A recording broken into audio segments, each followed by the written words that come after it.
A gente fala agora com o advogado especialista em direito digital, professor Leonardo Pacheco. Leonardo, seja bem-vindo aqui ao Ponto Com News, aqui à Band. Bom dia. Ronaldo, bom dia. Obrigado pelo convite. Obrigado, ouvintes aqui, telespectadores, na verdade, pelo convite. E vamos debater, né, o fenômeno, né, que chocou o mundo, né, a eleição do Donald Trump, né? O Donald Trump, de fato, surpreendeu muita gente, um resultado, de fato, que as pessoas não esperavam, né? É verdade que as eleições estavam muito disputadas, né? As eleições dos Estados Unidos estavam muito disputadas, mas os pesquisadores, analistas, apontavam que a Hillary seria eleita. Votação apertada, mas seria eleita. 90% de chances. A gente falou ainda no dia anterior às eleições. Não foi isso que aconteceu. Você que analisa sempre o universo digital, de que modo talvez a internet, as redes sociais podem ter auxiliado nessa dinâmica, nessas eleições?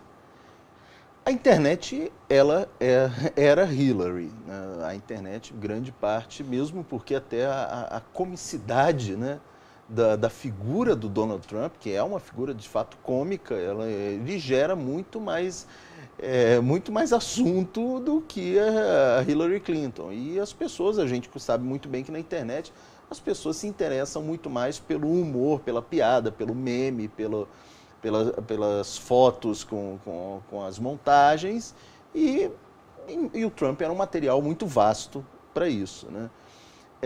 Campanha negativa também, muitos, o mundo inteiro, não só a internet americana, a gente pode dizer, mas a internet, todos os outros, as pessoas dos outros países faziam piadas da eleição do Trump, faziam brincadeiras, falando, nossa, o mundo vai acabar se ele for eleito, aquele monte de coisa. Não acabou ainda não, mas enfim, todo mundo fazia. A internet era um ambiente que era totalmente favorável a Hillary Clinton e hostil à figura do Donald Trump. Mas, ainda assim, o ativismo de sofá, né, que a gente fala das pessoas que se mantém um ativismo virtual, o ativismo 2.0, aquilo dali não foi, não teve a relevância que se esperava, não teve o resultado que se esperava, né? Antes mesmo o professor Nailor estava falando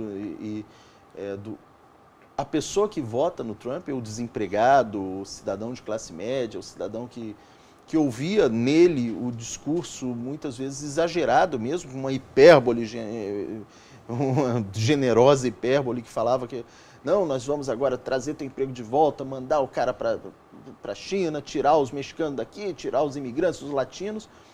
A pessoa votou nele porque ouviu e ele se mobilizou para isso. Ou seja, conseguiu criar uma identificação no eleitor, né? Conseguiu. E a Hillary Clinton, ela fez, e lamentavelmente eu digo, ela fez tudo certo na campanha. Ela fez da forma dela, ela fez aquilo ali, movimentou, só que faltou combinar com o eleitor, né? O eleitor, o que faltou para a Hillary? Voto. O eleitor da Hillary, primeiro, essa vantagem que era propagandeada, né? Falando, ela já tem 90 e poucos %. Eu não sei se foi a ABC ou a CNN que falou que ela tinha 95, 96% de chance de ser eleita.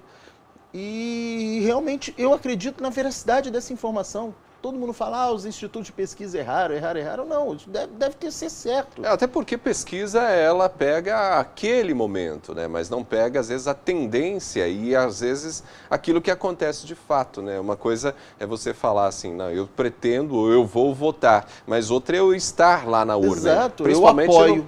Principalmente num país em que o voto não é obrigatório. O voto não é obrigatório. Então, as pessoas não saíram, e mesmo aquela tranquilidade, para que eu vou sair? Ela vai ganhar? Então isso foi foi maravilhoso estar vivendo num período desse da história, né? Ter presenciado uma situação dessa. E serve até um alerta para a gente aqui no Brasil. Muito se fala, né? As pessoas reclamam do voto obrigatório. Eu ainda sou favorável. Eu acho que o voto obrigatório é a melhor forma da pessoa exercer a democracia. Se você não quiser votar, Ou você pode pagar, é sensacional, é uma multa muito cara, que deve ser R$2, alguma coisa assim. Então, a pessoa, quase simbólica, né? É uma multa simbólica. Então, a pessoa que não quer votar, ok, eu posso não votar e pagar uma multa simbólica, ou pode também anular o voto, votar em branco, fazer um monte de coisa. Mas obrigar o cidadão a ir à urna e exercer aquilo dali, ainda que seja eu não quero, isso parece ser o melhor modo.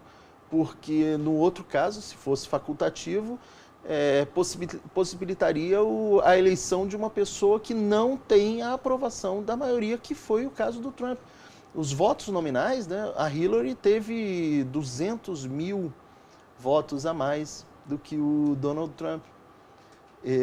Ou seja, os Estados Unidos, o chefe do executivo vai ser representado por alguém que teve até a minoria, teve menos votos do que os eleitores. Eles só ganharam por conta dos colégios eleitorais. É por causa da dinâmica, né? O jeito que se faz as eleições dos Estados Unidos. Então nós ficamos nessa situação assim, até há um debate. O próprio ontem mesmo, a internet não perdoa, né? O pessoal na internet já descobriu publicações no Twitter do Donald Trump brigando, falando, questionando, reclamando dos colégios eleitorais, falando que aquilo dali não representa a democracia verdadeira. E hoje ele se beneficia, ontem ele se beneficiou justamente disso daí. Do modelo americano. Para a gente concluir a conversa, professor Leonardo, a gente observou e tem alguns dados interessantes a respeito do uso da internet nos Estados Unidos, porque durante a campanha foram utilizados muitos robozinhos, né, com informações falsas, né, aqueles robôs que aproveitam-se da situação dentro de uma lógica que a informática permite. As redes sociais tentam controlar isso, mas ainda não conseguem.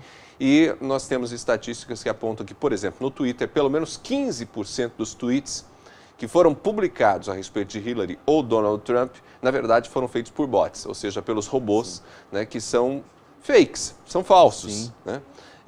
Isso mostra o quanto as pessoas precisam ficar atentas também no que é publicado na internet, né?